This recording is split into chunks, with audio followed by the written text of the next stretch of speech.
اعوذ باللہ من الشیطان الرجیم بسم اللہ الرحمن الرحیم۔ اللہ تعالیٰ کی ذات باری تعالیٰ پر اعتقاد کے حوالے سے ہمارا درس نمبر 13 چل رہا ہے کتاب الاعتقادیہ میں، اور اس سے پہلے والے درسوں میں یہ بات واضح ہو گئی اللہ تعالیٰ اس کی ذات کیا ہے، واجب الوجود ذات ہے، 7 صفات وجود ہونے کے لحاظ سے وہ 7 صفات ثبوتیہ سے متصف ہے، ہاں جی، اور صفات سلبیہ جیسے جسم ہونا، کثافت ہونا، رنگ ہونا، محتاج ہونا، مرکب ہونا، ان تمام صفات سے اللہ تعالیٰ کی ذات پاک و پاکیزہ ہے، ہاں جی۔ جسم کی نفی، کثافت کی نفی، ضخامت اور لون وغیرہ ان سب کی نفی مرکب نہیں ہے۔ ان سب کی نفی کی وجہ یہی ہے کیونکہ ان سب کا لازمہ احتیاج ہے۔ جسم بھی اپنے اعضاء کا محتاج ہو جاتا ہے، کثافت بھی جو ہے مرکب ہوتے ہیں اس کے اعضاء کا محتاج ہوتا ہے، اور ایسے ہی جو ہے رنگ کے لیے کیا ہے وہ کہ وہ عرض میں شامل ہے، کس چیز پہ لگ کے اپنا وجود ظاہر کرتے ہیں، وہ موجود لا فی الموزونی ہے جوہر کی طرح، عرض ہے اس کا اپنے وجود کسی چیز کے توسط سے جو ہے سخاوت کو بولتے ہیں، یہ عرض ہے، عرض کیف نفسانی ہے۔ سخاوت کسی انسان کی صفت ہے نا، اور سخاوت نام سے خارج میں کوئی چیز موجود نہیں ہے، لیکن انسان جو ہے موقع محل دیکھ کر نیک کاموں میں اپنا پیسہ خرچ کر دیتا ہے یا اپنی جان صرف کرتی ہے، وہاں پر یہ لفظ سخاوت، تو اس کے لیے بھی کوئی نفس چاہیے کہ وہ نفس اس صفت سے متصف ہو، ہاں جی۔ اس طرح اس کی نو قسمیں آپ مانتے میں میرخات کے حاشیے میں پڑھ کے آیا ہوگا۔ تو اللہ تعالیٰ کی ذات کے مقام پر تو یہ کہ وہ ذات جو ہے واجب الوجود ہے اور ان 7 صفات سے متصف ذات ہے جو صفات ثبوتیہ کہا جاتا ہے، اور ان چند صفات جسم نہ ہونا، کثافت ضخامت نہ ہونا، رنگ نہ ہونا، مرکب نہ ہونا، محتاج نہ ہونا، یہ سب اللہ تعالیٰ کے صفات سلبیہ ہے، ان سے اللہ تعالیٰ پاک اور پاکیزہ ہے۔ تو یہ بات جو ہے یہاں پر پھر آگے فرمایا اللہ تعالیٰ ایک ایسی ذات جو ان صفات ثبوتیہ سے متصف اور ان صفات سلبیہ سے پاک و پاکیزہ ذات کو جو ہے انبیاء اور اولیاء جو ہے یہی ذات جو کہ ہاں جی معبود الانبیاء اور اولیاء ہے، لیکن اس مقام پہ اللہ کے مقام واحدیت کے اس مقام پہ یا احدیت کے اس مقام پہ انبیاء جو ہے اسے ہاں جی حی العلیم سے پکارتے ہیں، اولیاء جو ہے اس مقام پہ اللہ کو حضرت العلمیہ سے پکارتے ہیں، حکمہ عقل کل نفس کل سے۔ آپ فرماتے ہیں ولا یرید احد من الطوائف بعباراتهم المختلفہ الا اللہ، اور ہر ایک انبیاء ہو، اولیاء ہو، حکماء ہو، انہوں نے جو مختلف نام دیا ہے وہ اپنے اپنے سوچ اور فکر کے لحاظ سے مختلف نام دیا ہے اس ذات کو، لیکن مراد جو ہے وہ ذات جو ان صفات ثبوتیہ سے متصف اور ان صفات سلبیہ سے پاک و پاکیزہ ذات، ہاں جی، اس کو انہوں نے مختلف نام دے دیا، کسی نے حی العلیم کہا، کسی نے حضرت العلمیہ کہا، کسی نے کیا کہا عقل کل نفس کل کہا۔ یہ ان سب کا ان الفاظ سے مراد ذات واجب تعالیٰ اللہ ہے، اور کوئی مراد ہے نہیں ہے، سب کا نام جو مختلف دیا ہے لیکن مراد ان سب کا اللہ ہے۔ تو یہ اللہ تعالیٰ کی ذات کا مقام ہے، یہ اللہ ہے اور ایک ایسی ذات ہے جو ان صفات سے متصف ہے، تو یہ اس عالم سے مربوط ہے جس میں صرف اللہ ہے، اور اللہ ان صفات سے متصف ہے کہ ذات ہی ان خوبیوں سے متصف ہے اور ان صفات سلبیہ سے پاک و پاکیزہ ذات ہے۔ اب یہ جو اللہ کی ذات ہے یہ اب اپنا ظہور چاہتے ہیں، ہاں جی، اب اللہ اپنا ظہور چاہتے ہیں۔ کنت کنزا مخفیا فاحببت ان اعرف، ہاں جی، میں نے چاہا میں ایک مخفی خزانہ تھا، میں نے چاہا میری معرفت ہو، اب معرفت کے لیے کیا کیا اس کے لیے فخلقت الخلق، پھر مخلوق کو خلق۔ اب خلق کیسے خلق کیا اس کی مراتب مختصر الفاظ میں بیان فرما رہے ہیں۔ اللہ نے اپنے ظہور کیسے کیا، پہلا ظہور، دوسرا ظہور، تیسرا ظہور، اس طرح یہ عالم وجود میں آ گیا۔ ہاں یہ اس کے تھوڑا سا مراتب کی طرف مختصر اشارہ کر رہے ہیں۔ وہ اور اللہ کی ذات فی ہذہ الحضرت الجبروتیہ، ہاں جی، اور اللہ کی ذات جو اس حضرت جبروتیہ، جبروتیہ سے مراد کیا ہے، عالم جبروت اللہ کی صفات کا عالم، یعنی ایک ذات جو ان صفات سے متصف ہے، ایک ذات جو ہاں جو حی علیم سمیع بصیر قدیر ذو ارادۃ و کلام ہے، جو ان صفات سے متصف ہے، جو نہایت با کمال ذات ہے، جو ان تمام صفات ثبوتیہ سے متصف، لیکن دوسری طرف سے لیس لہ جسم ولا کثافۃ ولا لون وہو منزہ عنہا، اللہ اس کو بولتے ہیں، اس اللہ کے اس مقام کو، اس مقام کے ساتھ معرفت کو عالم جبروت سے تعبیر کیا۔ معرفت میں عالم جبروت کیا، اس سے مراد عالم اللہ تعالیٰ کے صفات کا عالم،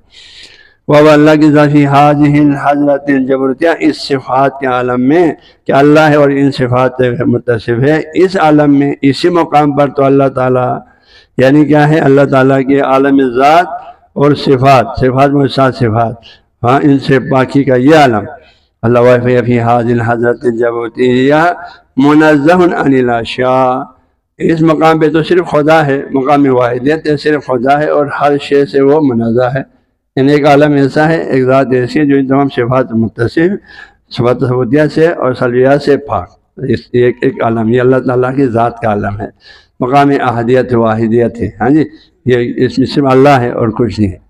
منزہ عن الاشیاء، اس مقام پہ صرف خدا ہے، باقی تمام اشیاء سے ما سوی اللہ سے وہ منزہ ہے، وہاں اس عالم میں کوئی اور شریک نہیں ہے۔ وہ غنی عنہا، تمام عالم سے وہ بے نیاز ہے، یہ اس کی احادیت کا مقام ہے، اس مقام پہ تو کوئی اس کے ساتھ نہیں، کوئی موجودات بھی نہیں۔ اب وہ اپنا جو ہے، اب انہوں نے اس موضوع پر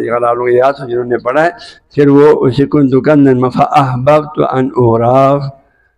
اب وہ جو ہے ایک ایسی ذات جو اتنے عظیم کمالات سے متصف ہے، وہ اپنا جو ہے معرفت چاہتا ہے، ہاں جی، وہ چاہتا ہے کہ میری معرفت ہو۔ اب معرفت کے لیے اب کیا ہے، موجودات کو تخلیق فرما رہے، تخلیق کے مراحل فرماتے ہیں۔ پھر یہی ذات جو ہر چیز سے بے نیاز ہے، منزہ ہے اور ان تمام اشیاء صفات سے کما صفات ثبوتیہ سے متصف ہے، اسی مقام پہ، ہاں جی، وہ منزہ عن الاشیاء غنی عنہا تھا، ذات کے مقام پہ اس صفات سے متصف اس مقام احادیت اور واحدیت میں پھر وہ اب اپنے فیض پہنچانا شروع کر دیتے ہیں اور اپنا اظہار شروع کر دیتے ہیں، ہاں اللہ اپنا ظہور شروع کر دیتے ہیں اور اپنے معرفت کے اسباب کو وجود میں لانا چاہتے ہیں، خلق کو وجود میں دینا چاہتے ہیں، لانا چاہتے ہیں، تو پھر کیا کریں، وہ نور ہو، پھر اسی ذات کی نور جو ان صفات ثبوتیہ سے متصف ہے، اس کے نور کیا ہوا، نور ہو یفیض علی السماوات، اب اس کے نور کیا ہے، افاضہ ہوا، اس کے نور اب پہنچنا شروع ہوا، اس کے نور کا افاضہ ہوا سماوات پہ، آسمانوں پہ، یعنی وہاں جب اللہ کا نور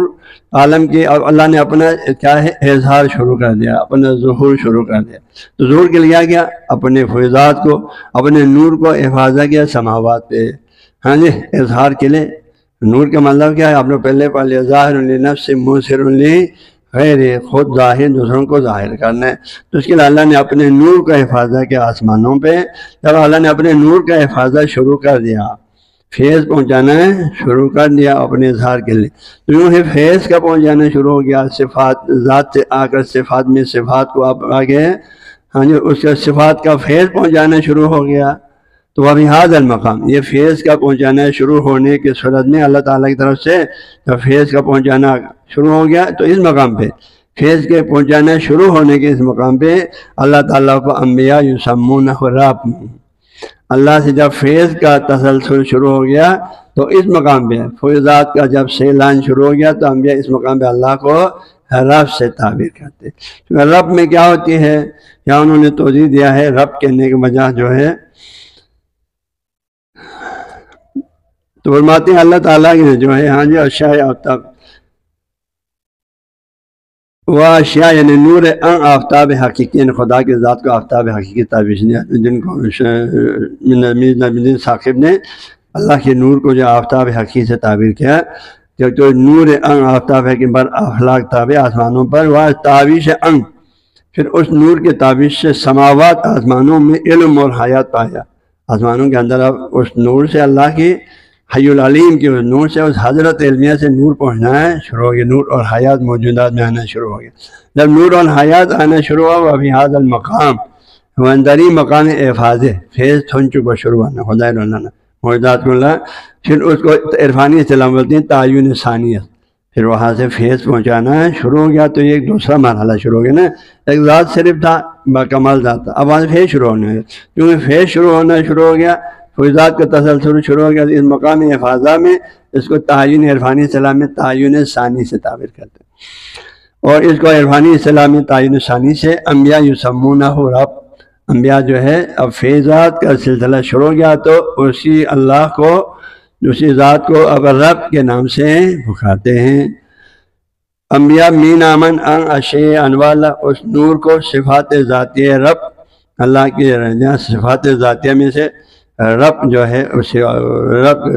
رب سے تعبیر کرتے ہیں۔ رب کہنے کی وجہ اس مقام پہ فیض پہنچانا جب شروع ہو گیا تو اس کو رب کہنے کی وجہ کیا ہے؟ بے اعتبار افادہ یا قابلیت وجود،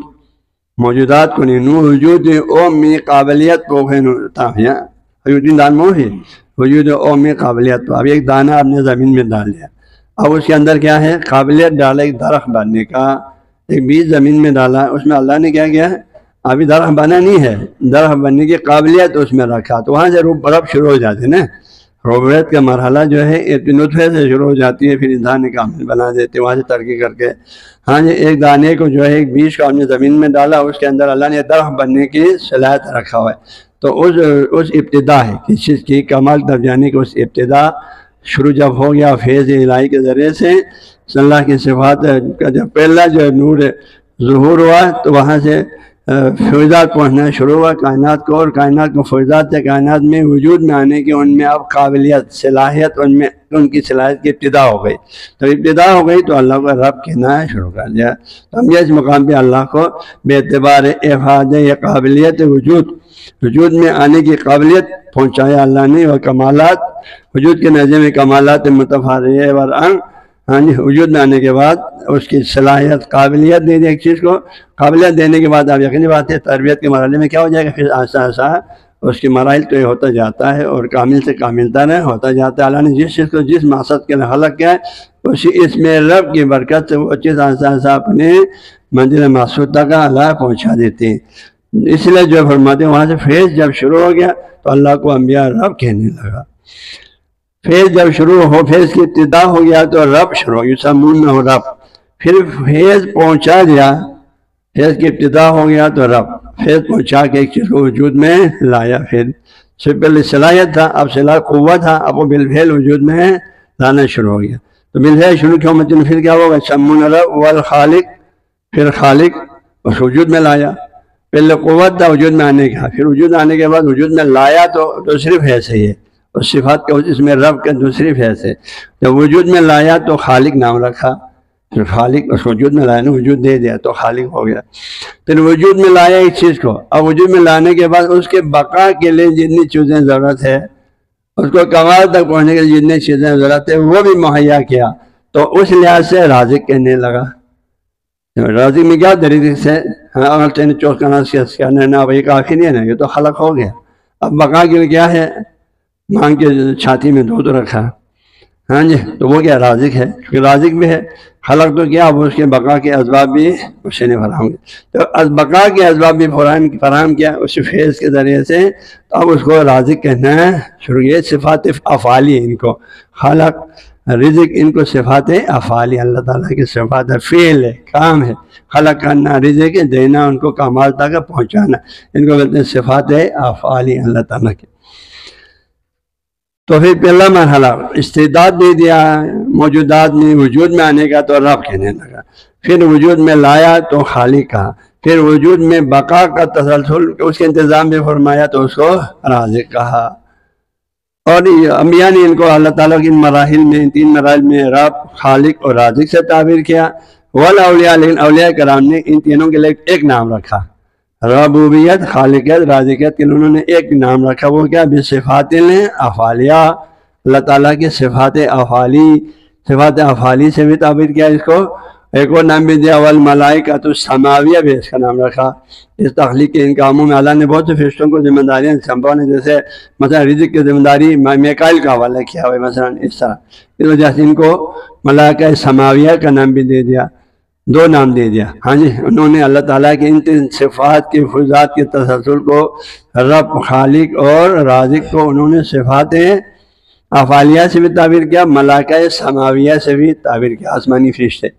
حکماء فلاسفہ نے بالعقول، انہی ملائکہ کو عقول والنفوس سے فلکیہ، آسمانی ہاں جی فرشتے، نفس، فلکی فلک سے، فلکی نفس سے تعبیر کیا، فلک آسمان کے معنی میں ہے۔ ان کو عقول نحوس فلکیہ والقوا، صرف طاقتیں، قوا یعنی صرف قوتیں، اس معنی والملکات، اور ملکات یعنی کہ ایک چیز کا کسی میں جو کام مثلا ملکہ یا اس سے مراد فرشتے ہیں، یہ بھی، یا ملکات سے مراد وہی ایک قوت ہے، جو استعداد ہے، جو انسان میں ہمیشہ کے لیے اب آ گیا۔ فلاں چیز کا ملکہ مطلب کہ جب چاہے وہ یہ کام کر سکتے ہیں، اس کو ملکہ ہے۔ فرشتوں میں سے کچھ کو اللہ نے ذمہ داری دے دی، تم یہ کام کرتے ہیں رہیں گے کرنے کو، ان میں صلاح دی ہے، جب چاہے وہ یہ کام کر سکتا ہے۔ تو اس صلاحیت کو، استعداد کو ملکات سے تعبیر کیا، یعنی اللہ کے صفات فعل کو انہوں نے ملکات سے بھی تعبیر کیا۔ روحانیات الکواکب، ستاروں کی روحانیات، یہ اصطلاح بھی فلسفہ نے دیا ہے، مختلف نام۔ اب یہ جو تیسرا مرحلے میں آیا اللہ تعالیٰ کے صفات کا جو تسلسل شروع ہوا ہمیں پریکٹیکلی، اب آگے یہ جو روحانیت کواکب ہے اور نحوس فلکی ہے، علوق یا ملائکہ سماویہ، جو اولیاء نے کہا، ایک مرحلہ یہ ہوا۔ اب انہوں نے اپنے فیس پھر اور نیچے لایا، اب ان فرشتوں نے، ان نحوس فلکیہ نے، ان روحانیت کواکب نے اپنے فیس پھر کائنات کو وجود میں لانے کے لیے پھر آگے بڑھایا، تو کیا ہوا؟ آواز روحانیت توحید، یہ روحانیت پھر اپنے فیض آگے پہنچاتا ہے العناصر، عناصر اربع پر اپنے فیض ڈالتے ہیں۔ یہ ملائکہ، ہاں جی، یہ عقول اور نحوس ملکی یا ملائکہ سماویہ یا اللہ تعالیٰ کی صفات افعالی اپنے فیض اب آگے پہنچانا چاہتے ہیں مزید، تو کہاں پہنچاتا ہے؟ پہلے مرحلے میں عناصر پہ۔ عناصر سے مراد عناصر اربع، عناصر اربع سے مراد کیا ہے؟ آب، آتش، خاک و باد، آگ ہے، پانی ہے، مٹی ہے اور ہوا، ان چار چیزوں کو عناصر اربع کہتے ہیں۔ کہتے ہیں ان روحانیات نے اپنے فیض ان کو پہنچایا، اور یہ جو عناصر اربع ان کو پہنچایا، اور آگے والموالید، اور پھر موالید ثلاثہ کو، ان چار چیزوں کے نظر میں پھر موالید ثلاثہ وجود میں آ جاتا ہے۔ موالید ثلاثہ سے کیا مراد ہے؟ حیوانات، جمادات، حیوانات، نباتات، حیوانات سے بشر۔ پہلے جمادات ہے اور میں جیسے پتھر وغیرہ جمادات میں آتا ہے، پھر نباتات ہے جس میں بڑھنے کی صلاحیت ہے، نمو کی صلاحیت ہے، پھر حیوانات ہے، نمو کے ساتھ ارادہ بھی رکھتے ہیں، ہے نا، آگے پیچھے اپنے ارادے سے چلتے پھرتے ہیں۔ یہ پھر جو ہے اپنے فیض موالید کو پہنچایا۔ ہاں پھر اس طرح موالید کے اندر کیا ہے؟ اب انسان بھی اسے کے اندر شامل ہے۔ حیوانوں میں سے کچھ کیا اللہ نے ان کو عقل و شعور و علم سے بھی نوازا، جو اسی تیسرے گروہ میں ہے۔ موالید کے اندر جمادات، نباتات، پھر حیوانات۔ حیوانات میں جو کامل مخلوق ہے وہ پھر انسان ہے، ان کو اللہ نے علم اور ہاں جی عقل سے نوازا۔ یہاں پہ انہوں نے لکھا ہے جمادات، نبات، حیوانات بعض را، اور ان حیوانات میں سے بعض کو منور بے نور علم و حیا ساتھیات، یعنی پھر حیوانات میں سے بعض کو اللہ نے منور بے نور علم و حیا، جو کہ انسان مراد ہے۔ اب ان میں آخر میں حیوانات میں سے پھر اور اللہ کے فیض کے ذریعے سے انسانوں کو چنا ہے، انسانوں کو حیوانات کے اندر میں سے کچھ کو ہاں جی اللہ نے علم و حیات دے کر ان کو اور اعلیٰ مقام پہ پہنچا ہے۔ تو اب یہ سب جو ہے اب اس مرحلے پر آ جاتا ہے، جمادات، نباتات، حیوانات کی شکل میں اللہ تعالیٰ کے فیض اسٹیپ بائی اسٹیپ آتے ہوئے تب یہ تین موجودات کی شکل میں وجود میں آ گیا۔ تو دی وجود او فی چیز کو اللہ، یہ جو حیوانات ہیں، جمادات ہیں، نباتات ہیں، اللہ کے اسی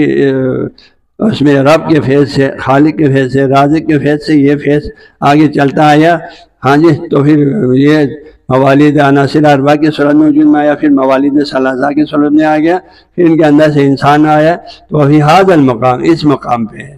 ہاں جی اس مقام پہ، یعنی اس مقام میں کیا ہے؟ یہ اس مقام تعینات، اب موجودات کو معین کیا نا، تعینات کے اب حیوانوں کی صورت میں، پھر حیوان کے اندر مختلف انواع کی صورت میں، ہے نا، انسان، نباتات، شجر ہے، کیا بولتے ہیں، جانوروں کی، کوئی اڑنے والے جانور ہے، کوئی زمین پر خشکی کے جانور ہے، کوئی سمندری جانور ہے، ان میں کتنے ہزاروں نوع ہے نا، اور ان انواع میں ایک انسان ہے، باقی ہزاروں نوع ہے۔ کبوتر کا اپنے ایک گروہ ہے، کبوں کا اپنے ایک گروہ ہے، ہاں اتنے کتنے انواع اڑنے والے پرندوں میں، زمین پر چلنے والے جانوروں میں، ہاں جی درندے ہیں، غیر درندے ہیں، گوشت خور ہیں، گھاس خور ہیں، حلال جانور ہیں، حرام جانور نہیں، کتنے انواع، یہ سب ان کو تعینات، مختلف موجودات کی شکل میں آخر معین کیا، مختلف انواع میں، اجناس میں اللہ نے اس کائنات میں چیزوں کو اپنے فیض سے بچے مار کے جب ان کو معین کیا تو ان کو کیا بولتے ہیں؟ فرماتے پھر یہاں آ کر یسمون، تو پھر یہاں پر وہ فی ھذا المقام، اس تعین کے مقام میں انبیاء یسمون بالمخلوقات، پھر ان کو انبیاء مخلوقات کہتے ہیں، نباتات، جمادات، حیوانات، ان سب کو انبیاء قرآنی اصطلاح میں مخلوقات سے تعبیر کرتے ہیں نا، اللہ کے اس میں خلق کی برکت سے ان کو مخلوقات نام رکھتے ہیں۔ لیکن اسی مقام پہ یا مخلوقات کو اولیاء بالصفات الاثاریہ کہتے ہیں، اولیاء ان کو صفات اثاریہ، اللہ کے صفت کا اثر، ہاں جی اللہ صفات کیا ہے؟ خلق ہے، خلق کا اثر کیا ہے؟ مخلوق ہے، جن کو اپنے کی اصطلاح ہے صفات اثاریہ۔ والارواح المنتبیہ بھی کہتے ہیں، ہاں جی ارواح منقش طبع، یعنی کہ وجود میں آیا ہوا چھاپ سوفی ارواح، مراد کیا ہے؟ وجود میں آیا ہوا، وہ دو نام دیتے ہیں اولیاء اس مقام پہ، مخلوق جیسے ہم اصطلاح انبیاء کے اصطلاح میں مخلوقات جیسے کہتے ہیں، اولیاء کی طرف ان کو دو نام ہیں، صفات اثاریہ بھی، ارواح منتبیہ بھی، چونکہ طبع شدہ وجود میں آیا ہوا موجودات ہے۔ حکمہ انہی انسانوں کو، انہی مخلوقات کو انبیاء کی اصطلاح میں مخلوق کہتے ہیں، ان کو قوى المنتبعہ، پہلے قوہ عقل کے مرحلے میں تھا، ابھی منتبع ہو گیا، چھپا ہوا، وجود میں آیا ہوا قوتیں۔ تو یہ انہوں نے ہر گروہ نے فلسفہ کا، انبیاء کا، اولیاء کا الگ الگ اصطلاح ہے۔ یہ کائنات میں اللہ تعالیٰ کے ظہور کا، اس کے صفات کے ظہور کا، کائنات کے تخلیق کا مختلف مراحل فرماتے ہیں۔ آپ آخر میں آگے والمراد بعباراتہم، انبیاء کی، اولیاء کی، ہاں جی حکمہ کی مختلف مرحلے میں موجودات کو مختلف جو نام دے دیا، ان عبارتوں سے ان سب کی مراد کیا ہے؟ ذات ہو، اللہ پہلے مرحلے میں اللہ کی ذات مراد ہے، پھر فیض آگے پہنچانے کے لیے ابتدائی مرحلہ اللہ کے صفات ہے، عالم جبروت میں صفات، اللہ کے صفات مراد ہے، پھر اس کے افعال ہے، ہاں جی خلق کیا، اس میں خالق کے ذریعے سے چیزوں کو موجود دینا شروع کیا، تو یہ صفات کے خالق رازق والا کا اللہ کے صفات افعالی بولتے ہیں۔ پھر وہ آثار، و پھر اس خلق کے ان صفات افعالی کے ذریعے سے کسی چیز کو وجود دے دیا، اب ان کو کیا بولیں گے؟ اللہ تعالیٰ کی آثار، آثار الہی، ہاں ایک مقام صرف اللہ کی ذات ہے، پھر اس کے صفات کا ظہور شروع ہوا، عالم صفات ہو گیا، پھر صفات کے ذریعے سے پھر جو ہے فعل شروع ہو گیا، پھر فعل کے نتیجے میں چیزیں وجود میں آیا، تو جو وجود میں آئی چیزوں کو آثار سے تعبیر کیا۔ تو یہ کائنات کے اندر موجود چیزوں کو،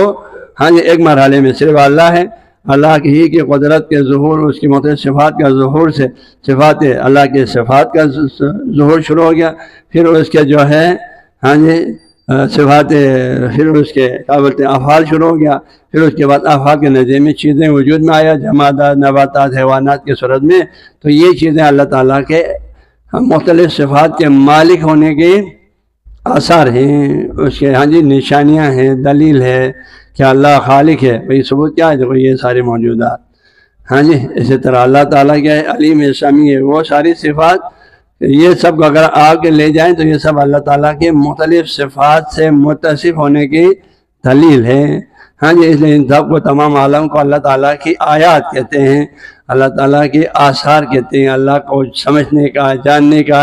یہ سب کیا ہے؟ آلات ہے، آیات ہے، نشانیاں، ان میں تدبر کر کے ہم اللہ تعالیٰ کو ایک ذات واحد، حکیم، سمیع، بصیر، حی علیم کے موجود ہونے پر یقین پیدا کر سکتے ہیں۔ یہ بات ہو گئی یہاں پہ۔